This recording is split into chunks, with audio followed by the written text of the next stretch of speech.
السلام عليكم ورحمة الله وبركاته. الحمد لله نحمده ونستعينه ونستغفره ونؤمن به ونتوكل عليه ونعوذ بالله من شرور أنفسنا وسيئات أعمالنا من يهده الله فلا مضل له ومن يضلل فلا هادي له. أشهد أن لا إله إلا الله وحده لا شريك له وأشهد أن محمدا عبده ورسوله. اللهم صل على محمد وعلى آل محمد وبارك وسلم وصل عليه. أما بعد فإن خير الحديث كتاب الله وخير الهدي هدي محمد صلى الله عليه وسلم. ألا إن شر الأمور محدثاتها وكل محدثة بدعة وكل بدعة ضلالة وكل ضلالة في النار. اللهم انفعنا بما علمتنا وعلمنا ما ينفعنا وزدنا علما. رب اشرح لي صدري ويسر لي أمري واحلل عقدة من لساني يفقه قولي. أعوذ بالله من الشيطان الرجيم. بسم الله الرحمن الرحيم. أولئك الذين امتحن الله قلوبهم للتقوى لهم مغفرة وأجر عظيم. صدق اللہ العظیم. تمام قسم کی تعریفات، تکبیرات، تحمیدات اللہ احکم الحاکمین کے لیے ہیں.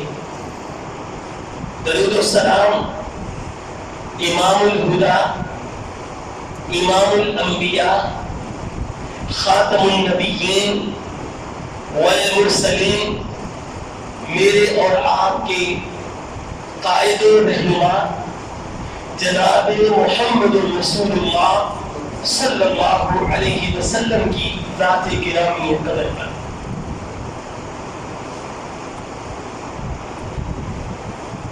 محترم بھائیوں، تاریخ انسانی کا وہ نام جس کی عظمت و رفعت کو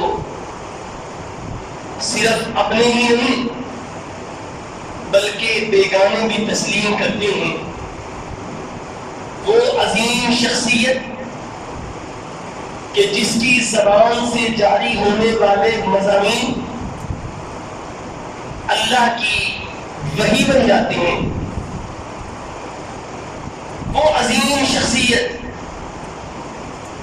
کہ جس کی روشن خدمات، عالی شان کردار، عظیم کارناموں اور عدل و انصاف نے اسلام کے چہرے کو روشن کیا. وہ عظیم شخصیت کہ جس کے اسلام نے اسلام کو عزت اور جلا بخشی. وہ عظیم انسان کہ جس نے مکہ میں اہل اسلام پر حدود و قیود جو لگی تھیں ان کا خاتمہ کیا.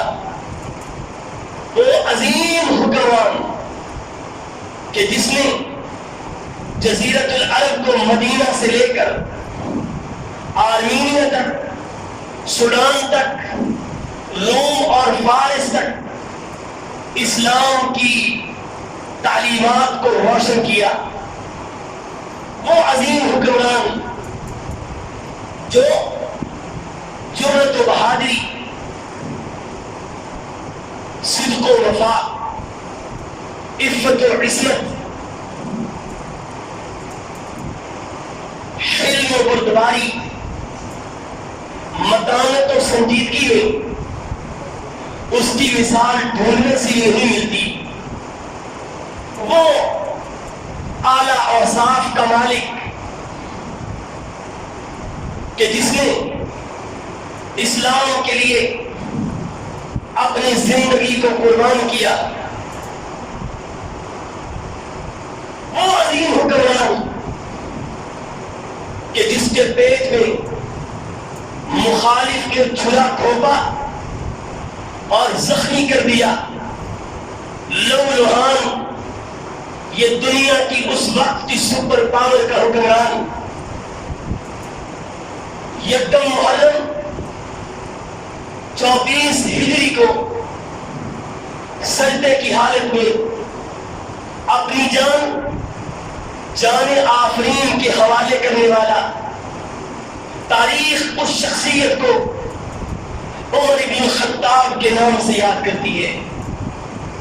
آج یکم محرم حضرت عمر بن خطاب کی رحلت اور وفات کا دن ہے، دکھ اور ملال کا دن ہے، غموں کے اظہار کا دن ہے. اللہ ہماری دعا ہے تو عمر بن خطاب کی شہادت کو اپنی بارگاہ میں قبول و منظور فرمانا. اے اللہ، اسلام کے لیے جو ان کی خدمات ہے، اللہ ان کی خدمات کی قدر کر لینا اور قیامت کے دن ان کی خدمات کا کوئی نہ کوئی مول پا لینا. آج کا خطبہ جمعہ اس عظیم شخصیت کی سیرت کے حوالے سے ہے. حضرت عمر بن خطاب کی سیرت کے حوالے سے ان کے سیرت کے پہلوؤں کو آپ کے سامنے بیان کرنے کی کوشش کروں گا.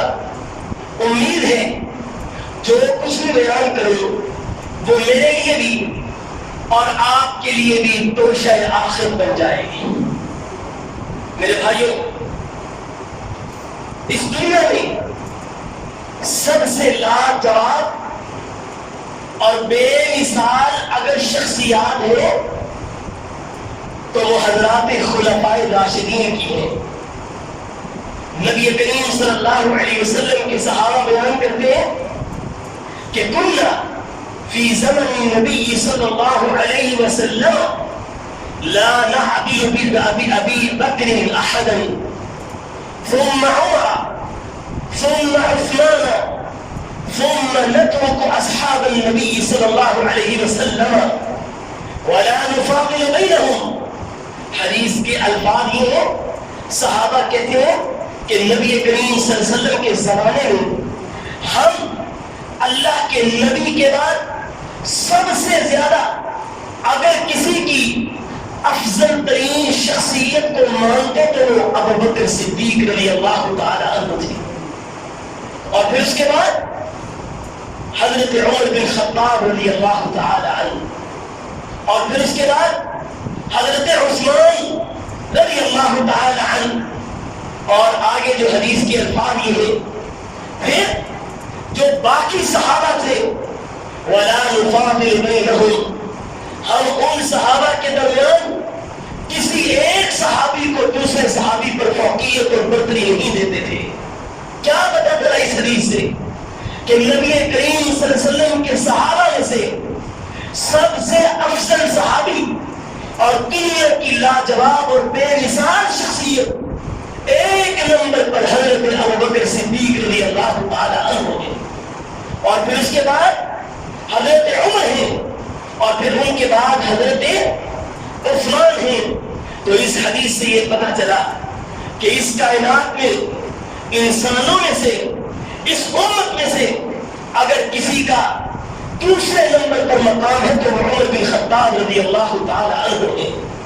ایک حدیث جس کو امام ابن ماجہ نے اپنی سنن کے اندر بیان کیا ہے، نبی کریم صلی اللہ علیہ وسلم کی الفاظ مبارکہ یہ ہے کہ خیر الناس بعد رسول اللہ صلی اللہ علیہ وسلم، ابو بکر لوگوں میں سے اللہ کے نبی کے بعد سب سے بہترین شخصیت کا اگر کوئی مالک ہے تو وہ ابو بکر ہے۔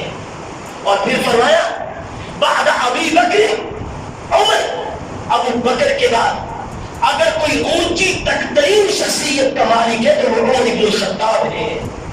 نبی کریم صلی اللہ علیہ وسلم نے ایک اور حدیث کے اندر یہ بیان فرمایا، آپ نے فرمایا لوگوں سن لو، جس کے دل میں ابو بکر کی محبت نہیں ہے، جس کے دل میں عمر کی محبت نہیں ہے، جس کے دل میں خلفائے راشدین کی محبت نہیں ہے، اس کا ایمان ادھورا اور ناقص ہے۔ اللہ کے رسول نے فرمایا بھلے وہ میرے اوپر ایمان رکھتا ہو، مجھے اپنا آخری نبی تسلیم کرتا ہو، میری اطاعت و فرما برداری بھی کرتا ہو، کلمہ شہادت اور کلمے کے اندر میرے اوپر ایمان بھی رکھتا ہو، لیکن اگر ابو بکر کے بارے میں اور عمر کے بارے میں اس کا ذہن صاف نہیں ہے، اس کی زبان صاف نہیں ہے، اللہ کے رسول فرماتے اللہ کی قسم ایسے ایمان والے آدمی کے ایمان کو اللہ کی کوئی ضرورت نہیں ہے۔ نبی کریم صلی اللہ علیہ وسلم نے فرمایا، امام ترمذی نے اس حدیث کو ترمذی کے اندر بیان کیا ہے اور سند کے اعتبار سے حدیث بالکل صحیح ہے۔ اللہ کے نبی فرماتے ہیں ما اظن رجلا ينتقص ابا بکر وعمر یحب النبی صلی اللہ علیہ وسلم، وہ بندہ دعویٰ کرتا ہو کہ میں نبی سے محبت کرتا ہوں، میں اللہ کے رسول کی اطاعت و فرما برداری کرتا ہوں، آپ کے لیے اپنی جان کو بھی قربان کرنے کے لیے ہم تیار ہوں۔ اللہ کے رسول فرماتے ہیں اس کے دعوے جھوٹے ہیں، وہ اس کے دعوے حقیقی اور کامل کب ہو سکتے ہیں جب وہ میرے ساتھ ساتھ ابو بکر اور عمر سے محبت کا دعویٰ نہ کر لے۔ حقیقی طور پر جب اس کے دل میں ابو بکر اور عمر کے لیے محبت نہیں ہے تو اس کا دل میرے لیے بھی خالص نہیں ہے۔ اللہ کی قسم آج اگر ہم اپنے معاشرے میں دیکھیں تو لوگ اللہ کے رسول صلی اللہ علیہ وسلم سے محبت کا دعویٰ تو کرتے ہیں، کہتے ہیں مسلمان ہیں، ہم اللہ کے رسول کی اطاعت کرتے ہیں، آپ کے لیے تن من دھن قربان کرنا چاہتے ہیں، لیکن اگر صحابہ کرام کے بارے میں دیکھیں ان کے نظریات مختلف ہیں، ان کی فکر مختلف ہے، ان کی سوچ مختلف ہے، ان کی فکر کے زاویے مختلف ہے، اور دن رات سب و شتم اور طعن و تشنیع دینا، صحابہ کرام کے اوپر گالی گلوچ کرنا، نعوذ باللہ، وہ ان کی زندگی کا وتیرہ ہے۔ اگر وہ ایک طرف سے زبان سے دعوی محبت نبی کرتے ہیں اور دوسری طرف ابو بکر اور عمر کی شان کی تنقیص کرتے ہیں، میرے نبی کی حدیث کے مطابق ان کا ایمان بالکل ناقص ہو چکا ہے۔ میرے بھائیوں، حضرت عمر رضی اللہ تعالی عنہ کی شان یہ ہے، نبی کریم صلی اللہ علیہ وسلم کی حدیث جس کو امام احمد نے اپنی کتاب فضائل الصحابہ کے اندر ذکر کیا ہے، اور حدیث کے الفاظ کیا ہے؟ حضرات صحابہ کرام کہتے ہیں كنا نتحدث في زمان رسول الله صلى الله عليه وسلم إن خير هذه الأمة بعد نبيها أبو بكر ثم عمر ثم عثمان، کہ ہم نبی صلی اللہ علیہ وسلم کے زمانے میں جب آپس میں بیٹھ کر گفتگو کرتے تو ہم اللہ کے نبی صلی اللہ علیہ وسلم کے بعد سب سے زیادہ افضل ترین جس شخصیت کو مانتے اس شخصیت کا نام ابو بکر ہے، پھر اس کے بعد دوسرے نمبر پر عمر ہے، اور پھر تیسرے نمبر پر عثمان ہے، اور کہتے ہیں فبلغ ذلك رسول اللہ صلی اللہ علیہ وسلم، اللہ کے نبی کو صحابہ نے یہ خبر پہنچائی، اللہ کے رسول آپ کے صحابہ اس طرح مجلس میں بیٹھ کر مختلف محافل میں بیٹھ کر سب سے افضل ترین مقام دیتے ابو بکر کو، اس کے بعد عثمان کو، اس کے بعد عمر کو، پھر اس کے بعد عثمان نبی کریم صلی اللہ علیہ وسلم تک جب یہ بات پہنچی فلا ينکرہ، اللہ کے رسول نے کسی بات کا انکار نہیں کیا. فرمایا کہ جس طرح صحابہ کرام میرے صحابہ میں سے ابو بکر کو مقام دیتے ہیں، پھر عمر کو مقام دیتے ہیں، پھر عثمان کو مقام دیتے ہیں، یہ مقام دینا ان کا بالکل صحیح ہے.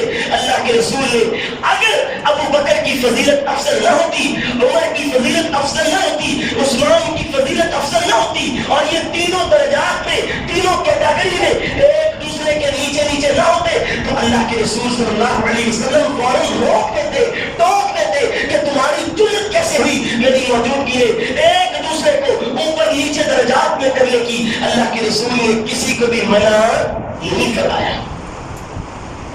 اور یہ حدیث تقریری حدیث ہے کہ صحابہ کرام جب اللہ کے نبی کے سامنے کوئی عمل کریں تو آپ اس عمل پر خاموش ہو جائیں.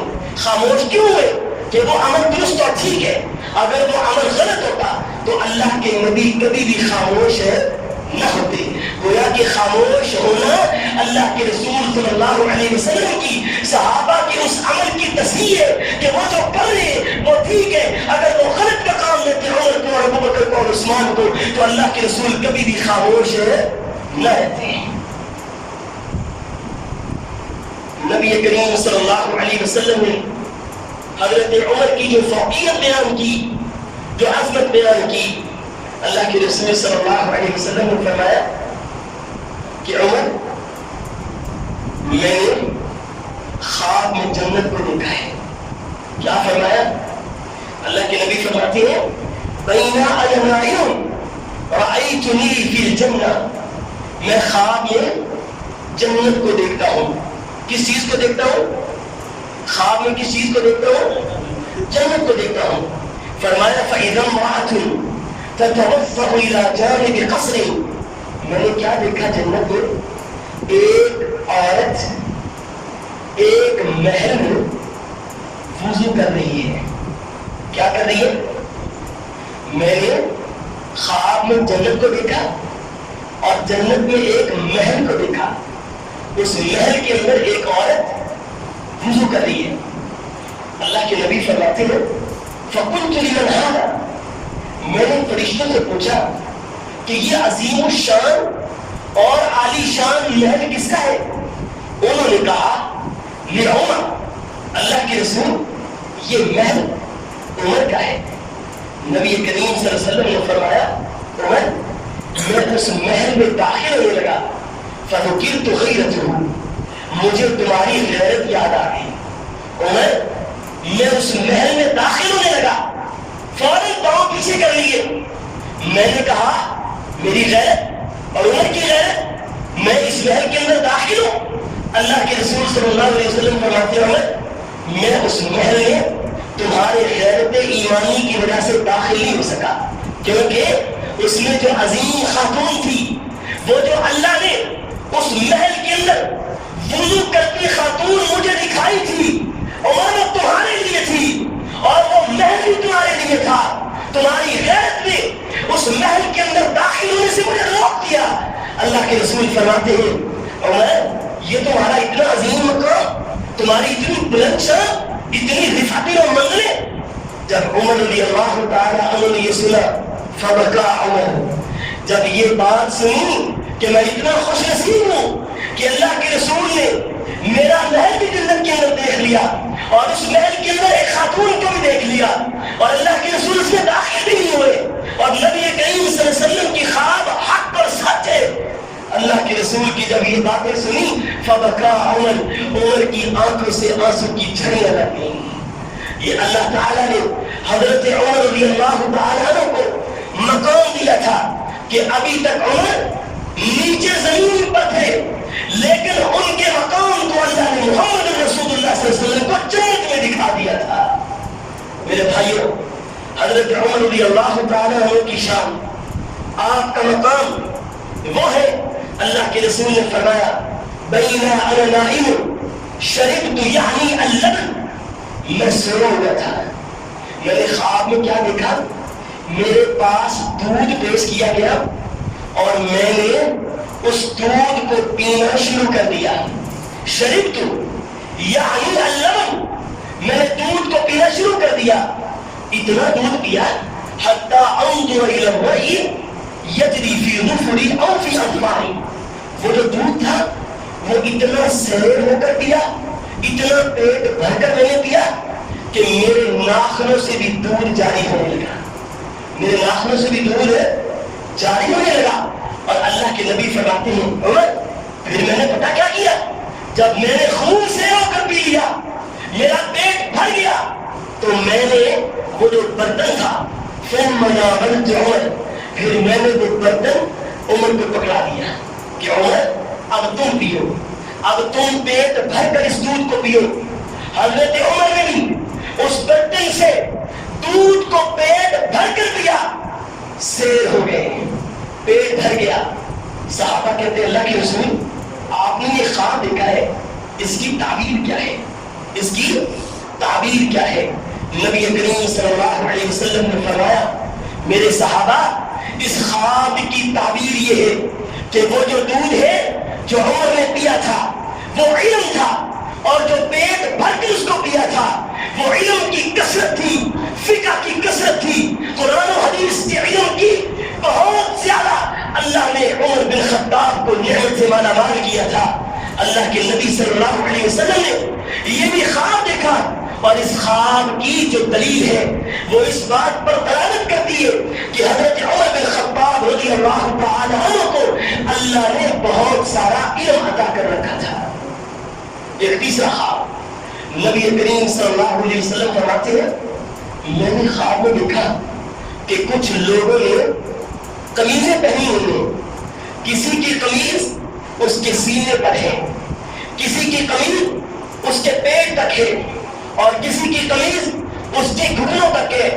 اور میں نے ان لوگوں نے تمہیں بھی دیکھا، میں نے تمہارے اوپر بھی قمیض دیکھی، لیکن تمہاری قمیض تمہارے پاؤں سے بھی لمبی تھی، جب تم چل رہے تھے تو گھسٹ گھسٹ کے قمیض تمہارے پیچھے تھی۔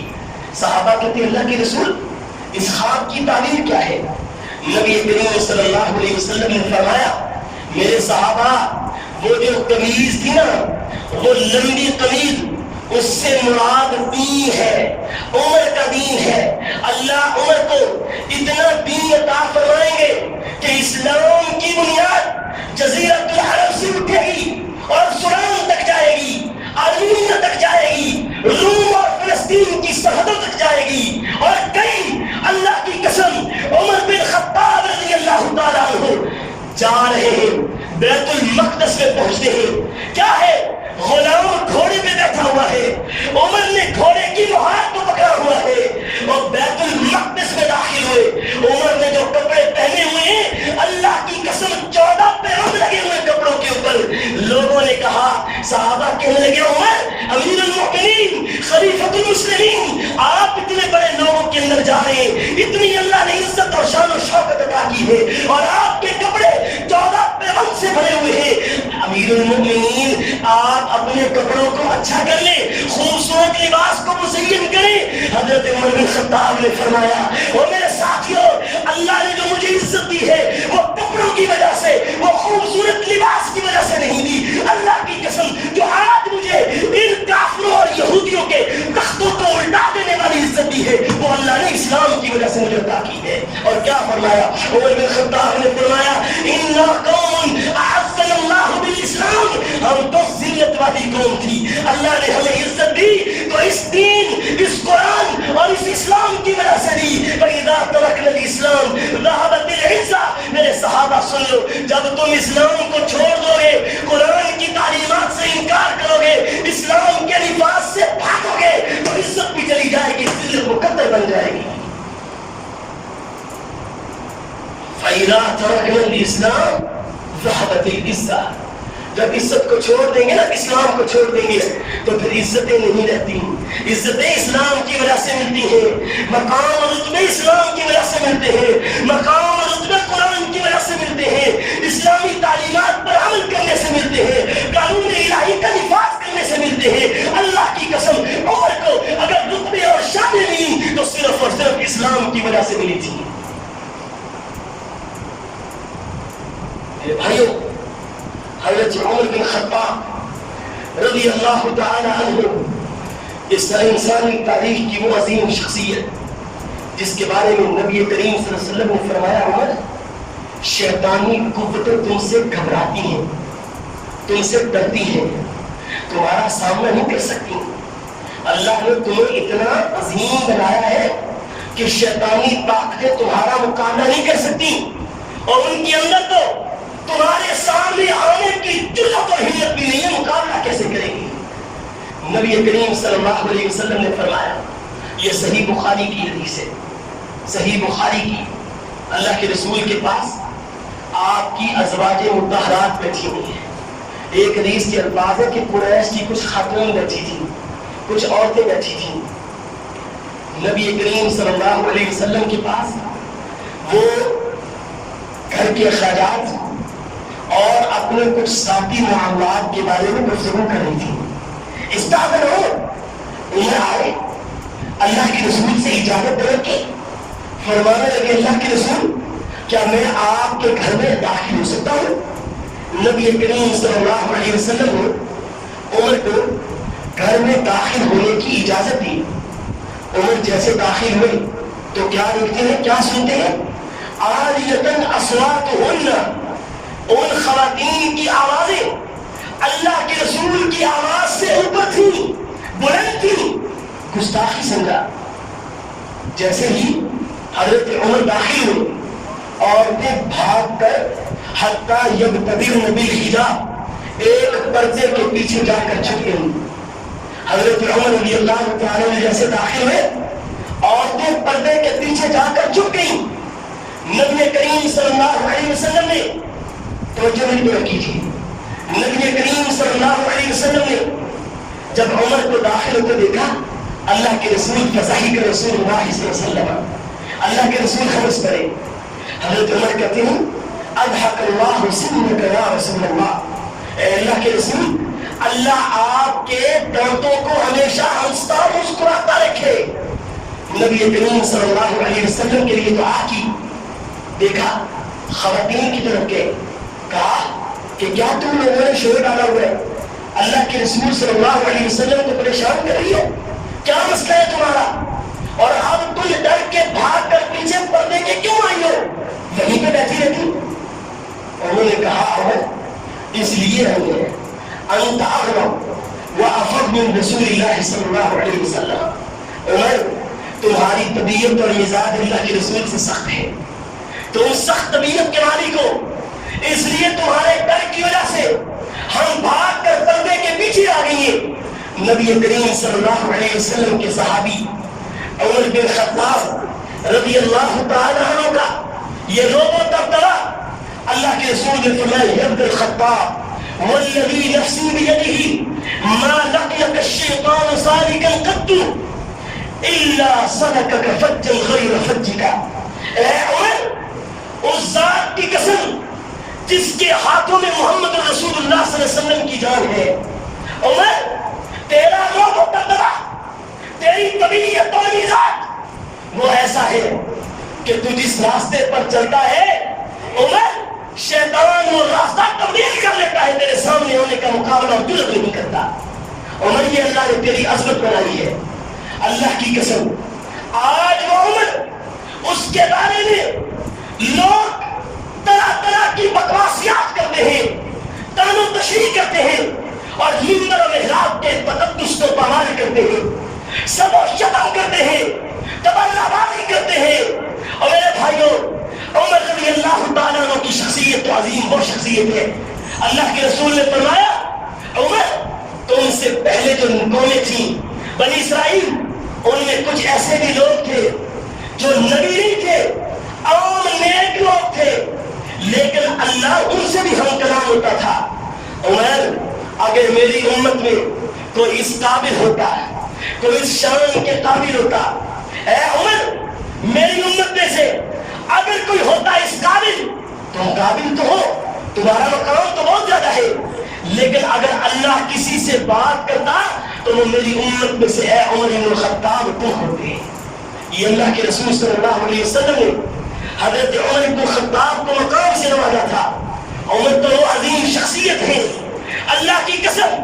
زمین پر رب سے اور اللہ کے رسول صلی اللہ علیہ وسلم سے جب بات کرتے ہیں، مشورہ کرتے ہیں، اپنی رائے پیش کرتے ہیں، دین کی کسی معاملے میں اپنی رائے کو پیش کرتے ہیں، میرا نبی تو نبی آسمان پہ بیٹھا رب بھی عمر کی بات کا حیا کرتا ہے۔ اللہ فوراً عمر کی رائے کو، عمر کے مشورے کو آسمان سے قرآن بنا کر نازل کرتے ہیں۔ میرے بھائیوں، کتنی وہ چیزیں ہیں۔ آج مجھے یہ بتائیں، جو حضرت عمر کی شان کو نہیں مانتے، مقام کو نہیں مانتے، مجھے یہ بتائیں کہ وہ ان قرآنی آیات کی تفسیر اور توجیہ کیا کرتے ہوں گے؟ کیا دلیل ہوگی ان کے پاس؟ عمر نے کہا اللہ کے رسول، ہماری مسلمانوں کی خواتین میں مناسب نہیں سمجھتا کہ وہ بغیر پردے کے پھرے۔ مدینے میں عیسائی بھی ہیں، مدینے میں دوسرے مذاہب کے بھی لوگ ہیں، ہماری غیرت اس بات کا تقاضا نہیں کرتی۔ اللہ کی قسم آسمان پہ رب ذوالجلال نے عمر کی اس بات کو سنا اور فوراً اللہ نے پردے کی آیات کو نازل کر دیا اور کہا عمر تمہاری رائے زمین پر تھی، مجھ رب کو مقبول آسمان پہ ہو چکی ہے۔ اللہ نے آسمان سے قرآن کو اتارا اور کہا یا ایھا النبی قل لازواجک وبناتک ونساء المؤمنین یدنین علیہن من جلابیبہن۔ یہ پہلی موافقت عمر کی، عمر نے رائے زمین پر دی، آسمان سے رب نے قرآن اتار دی اس رائے کے تحفظ کے لیے۔ میرے بھائیوں، عمر نے کہا اللہ کے رسول، یہ بیت اللہ اس کا طواف کرنے کے بعد میری رائے یہ ہے کہ حضرت ابراہیم علیہ السلام کی جو حود و نسائی ہے، آپ کیوں نہ صحابہ کو حکم دیں؟ میرا مشورہ یہ ہے کہ مقام ابراہیم کے پاس تو رکھتے پڑی جائیں۔ اللہ نے کہا عمر تم نے زمین پر مشورہ دیا ہے، لو قرآن کا نزول ہونے لگا ہے وَاتَّخِذُوا مِن مَّقَامِ إِبْرَاهِيمَ مُصَلًّى۔ میرے صحابہ، میرے آنے والے لوگوں، ان کی مخلوق سن لو، تم میں سے جو بھی عمرے کے لیے جائے گا، تمہیں جو بھی طواف کرنے کے لیے بیت اللہ کے چکر لگائے گا، مقام ابراہیم پر دو رکعتیں پڑھنا ضروری ہو جائے گی۔ عمر نے کہا اللہ کے رسول، آپ عبداللہ بن ابی کا جنازہ نہ پڑھائیں۔ نبی کریم صلی اللہ علیہ وسلم نے فرمایا، اللہ کے رسول نے فرمایا عمر مجھے اللہ نے اختیار دیا ہے، اللہ نے مجھے اختیار دیا، پڑھانا چاہتے ہو تو پڑھا لو، میں پڑھانے لگا ہوں۔ حضرت عمر کہتے ہیں اللہ کے رسول اگر آپ جنازہ پڑھائیں گے تو اس سے معاملات مزید کل کو خراب ہوں گے، اس طرح کافروں کو اور منافقین کو سپورٹ ملے گی۔ میری تو عمر کی رائے یہ ہے جنازہ نہ پڑھائیں۔ ادھر اللہ کے رسول نے عبداللہ بن ابی کا جنازہ پڑھایا، عمر کی رائے کا احترام رب نے آسمان پر کیا۔ اللہ نے کہا ہے نبی میں یہ کہتا ہوں وَلَا تُصَلِّ عَلَىٰ أَحَدٍ مِّنْهُمْ مَاتَ أَبَدًا وَلَا تَقُمْ عَلَىٰ قَبْرِهِ۔ میں نے پہلے ہی اختیار دیا تھا، عمر کی رائے مجھے پسند آ گئی ہے۔ اللہ نے کہا محمد الرسول اللہ صلی اللہ علیہ وسلم سے کہ آج کے بعد جنازہ پڑھانا تو دور کی بات ہے، آپ ان منافقین کی قبروں پر بھی کھڑے نہیں ہو سکتے۔ حضرت عمر نے کہا اللہ کے رسول بدر کے قیدیوں کو کیا کیا جائے؟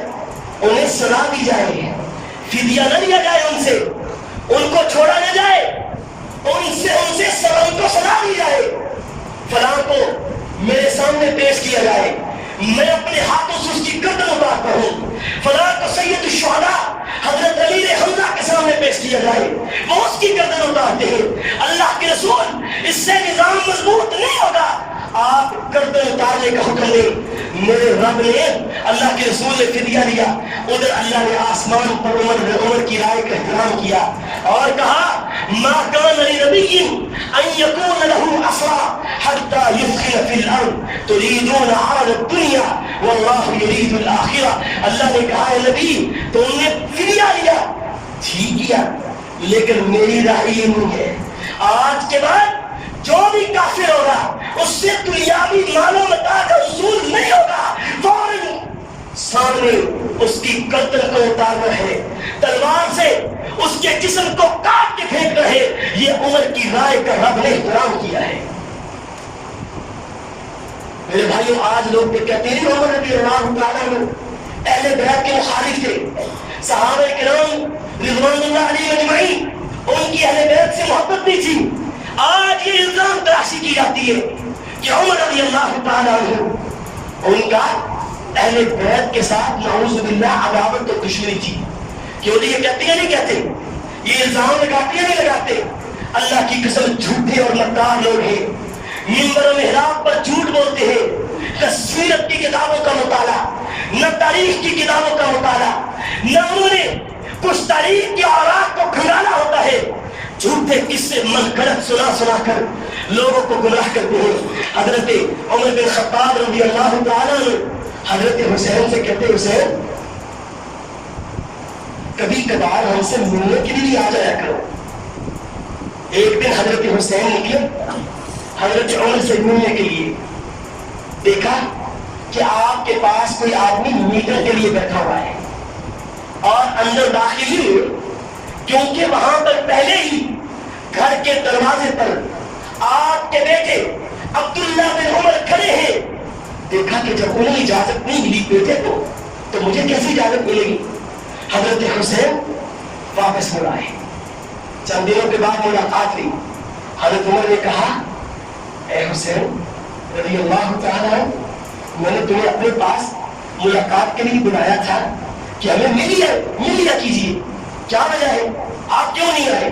حضرت حسین کہتے ہیں امیر المؤمنین میں آیا تھا، میں نے دیکھا کہ آپ کسی کے ساتھ مشورے میں مصروف ہیں اور آپ کے بیٹے عبداللہ بن عمر وہ آپ کے دروازے پر کھڑے ہوئے ہیں.